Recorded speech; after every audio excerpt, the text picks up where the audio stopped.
Assalamualaikum warahmatullahi wabarakatuh.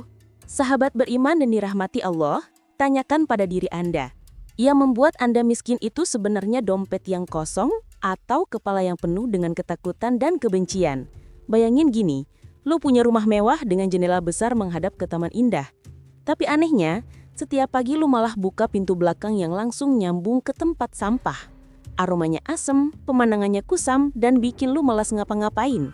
Nah, hidup banyak orang itu sama persis, bukan karena mereka nggak punya pintu rezeki, tapi karena tiap hari mereka lebih milih masuk lewat pintu energi negatif.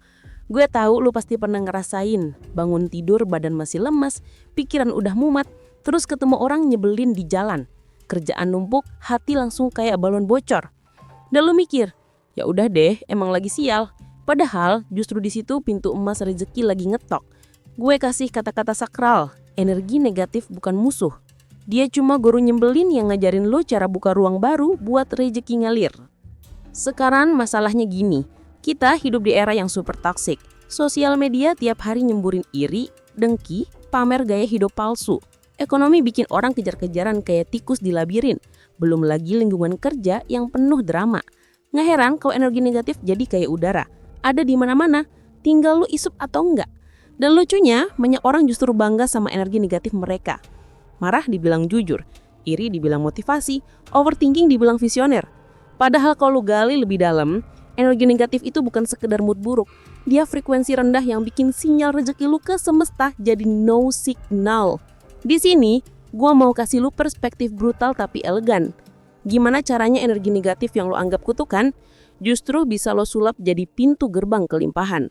Kita bakal bongkar kenapa law of attraction gak kerja buat lo, konsekuensi spiritualnya apa, dan yang paling penting, gue bakal kasih lu teknik spiritual warfare konkret buat mengubah energi negatif jadi daya dorong rezeki. Kalau lu pernah bikin hidup lu stuck, duit mampet, peluang hilang, tenang. Jangan skip video ini, karena di balik semua itu ada rahasia yang jarang orang ngerti. Sebelum kita ngegas lebih dalam, mari kita niatkan perjumpaan ini sebagai amal ibadah. Jangan lupa berikan like pada video ini, tinggalkan komentar yang berfaedah, dan subscribe untuk terus mendapatkan ilmu premium. Karena lu gak cuma nonton, tapi lu invest ke vibrasi di dulu sendiri. Sahabat beriman, gue paham ngomongin energi negatif itu suka bikin orang skeptis. Ada yang bilang, itu mah cuma sugesti. Ada juga yang sotoy bilang, udahlah realistis aja, hidup emang keras. Tapi dengerin baik-baik. Dalam ajaran Islam, sudah jelas disebut setiap kesulitan selalu ada kemudahan. Artinya, energi negatif itu bukan jalan buntu, tapi portal tersembunyi menuju ke lapangan. Lu cuma belum punya kunci buat ngebuka. Faktanya, rezeki itu gak pernah mati. Dia selalu muter kayak arus listrik yang bikin macet, justru kabel pikiran dan hati lo sendiri. Lu marah, lu iri, lu males, lu takut. Semua itu kayak kabel konslet yang bikin aliran rezeki meledak sebelum nyampe ke tujuan. Tugas lu adalah belajar ke grounding energi negatif itu biar arusnya bisa menyalurkan kekayaan, peluang, dan keberkahan. Sekarang kita pakai lensa spiritual dan sains. Penelitian modern di bidang neuroscience nunjukin kalau emosi negatif bikin otak kita overaktif di bagian amigdala, pusat rasa takut. Akibatnya, aliran darah ke prefrontal cortex, bagian otak yang dipakai buat mikir jernih dan bikin keputusan strategis jadi terhambat. Itulah kenapa orang yang kebanyakan energi negatif jadi gampang salah langkah, gampang impulsif. Lebih ngomongin lagi, penelitian kuantum fisik juga ngasih clue. Semua benda di alam semesta ini bergetar. Energi negatif kayak marah, iri, atau takut itu frekuensinya rendah dan kaotik. Hukum resonansi bilang yang sefrekuensi bakal ketarik. Jadi kalau lu kebanyakan vibrasi negatif, lu bakal narik kejadian, orang, dan situasi yang sama rendahnya. Makanya, rezeki lu nyangkut. Di sisi spiritual Islam, ada kalimat sakti yang sering kita baca. Sesungguhnya, bersama kesulitan ada kemudahan. Allah berfirman dalam surat Al-Insyirah ayat 5 dan 6. Fa inna ma'al usri yusra. Artinya, maka sesungguhnya bersama kesulitan itu ada kemudahan. Inna ma'al usri yusra. Artinya, sesungguhnya bersama kesulitan itu ada kemudahan. Ini bukan sekedar kalimat penghiburan. Ini adalah hukum energi kosmik.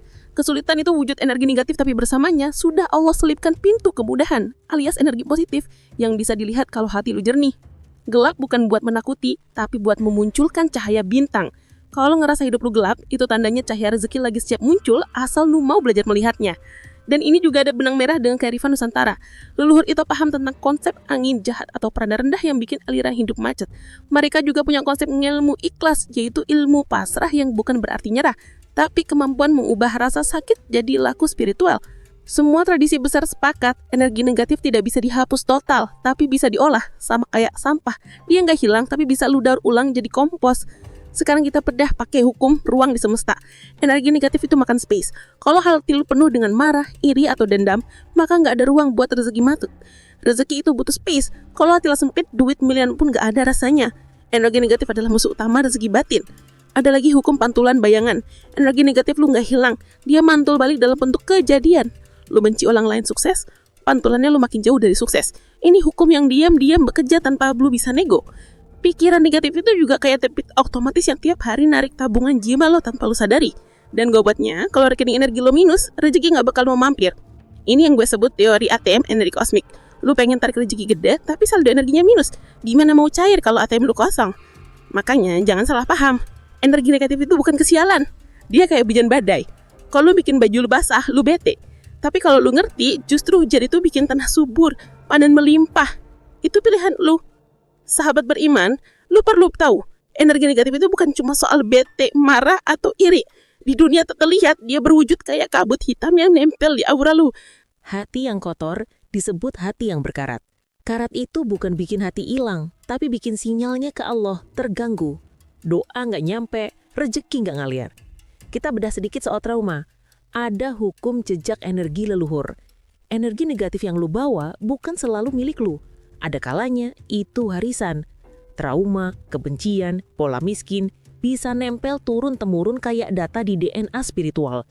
Lu bisa hidup miskin karena lu ngerasa berdosa buat jadi kaya, padahal nggak ada yang lu lakuin salah. Lu cuma nurunin energi rasa takut dari yang udah-udah. Ada juga hukum shadow self. Lu punya sisi gelap yang lu talak. Ambisi, keinginan diakui, rezeki besar, jalan sukses, keberlimpahan, itu semua adanya di wilayah yang sama dengan si shadow self ini. Kalau lu nggak beraninya yang tersisi gelap lu sendiri, lu bakal terus dihalangi rasa takut dari dalam. Terakhir, hukum penjelmaan maksud ilahi. Lu bukan manusia biasa, lu utusan, lu pembawa cahaya. Lu bagian dari maksud Allah buat nurunin kebaikan ke bumi. Dan setiap rasa takut yang lu biarin ngerantai lu itu adalah penolakan halus terhadap tugas suci lu. Makin gede rasa takut lu, makin lu jauh dari jalan Allah yang udah disiapin. Jadi, rasa takut itu bukan cuma soal mental lemah, tapi soal penolakan terhadap takdir luhur. Sekarang, kita masuk ke inti. Gimana cara kita mengubahnya? Ini bukan sekedar tips, ini teknik spiritual warfare yang grounded dan bisa lu aplikasikan langsung.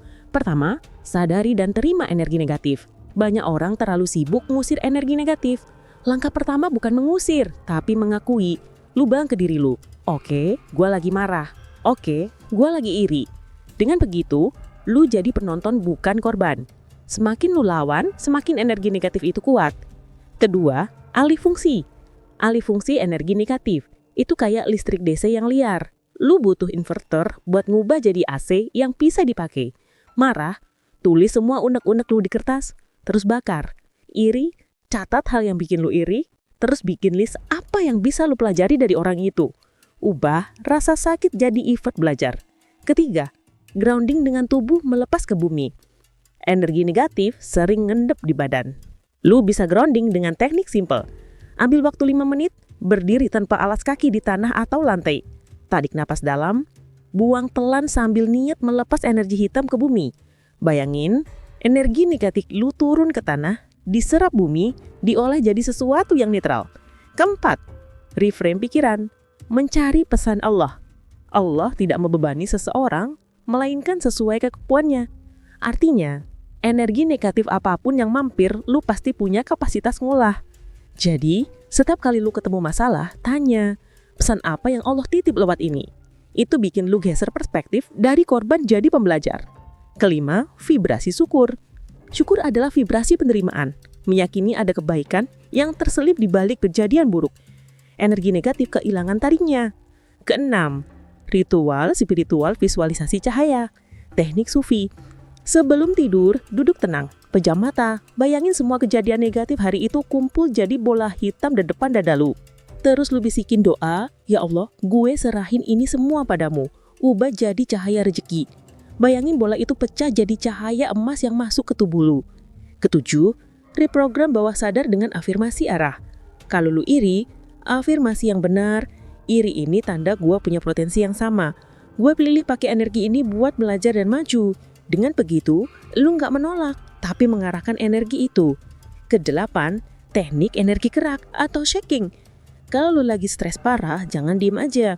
Jalan cepat, push up, atau shake tubuh lo. Karena energi negatif itu kayak air keruh. Dia butuh gerakan biar bisa mengalir lagi. Kesembilan, seleksi lingkungan anti kontagion. Lu bisa punya teknik baling sakti.